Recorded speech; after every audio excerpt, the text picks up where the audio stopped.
பாருங்கள், எந்த பைப்பு தண்ணி திறந்து விடுறது, பைப்பு உடைக்கிறது, இதெல்லாம் நடந்துச்சுன்னா நான் உங்களை விடவே மாட்டேன். காட்டுக்கே துரத்திக்கிட்டு வருவேன். கிளம்புங்க. கிளம்ப மாட்டீங்க. இப்போ நான் தூங்க போனோம், நான் உங்களை பார்த்துக்கிட்டு இருக்கணும். எதை உடைக்க போகிறீங்க தெரியாது. கிளம்ப மாட்டிங்களா?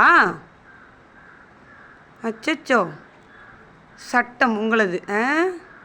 என்னம்மா உட்காந்துக்கிட்டு இருக்கிறத பாருங்க.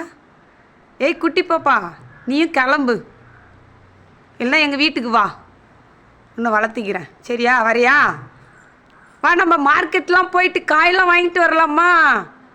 வா வா அச்சோ அச்சோ வர வா வா வாங்க வாங்க வாங்க வாங்க வாங்க வாங்க பாப்பா, வாங்க வீட்டுக்கு வாங்க. நீங்கள் வீட்டுக்கு வந்துடுங்க, நான் உன்னை பார்த்துக்கிட்டுமா? நம்ம கடைக்கெல்லாம் போகலாம், சினிமாவுக்கு போகலாம், ஜாலியாக இருக்கலாம். வா குட்டி பாப்பா, எங்கே இருக்க? இந்த அவரை பூவெல்லாம் பறிக்கக்கூடாதுடா. வாடா ராஜா. ஏய் நீ வராத. அச்சோ, நான் பாப்பாவுக்கு தானே கொடுத்தேன். இது மாதிரி பண்ணால் கோவம் தான் வருது. குழந்தைக்கு கொடுத்தா நீ எடுத்துக்கின்னு ஓடுற. வாடி ராஜா, அன்பு வா வா, இங்கே வா.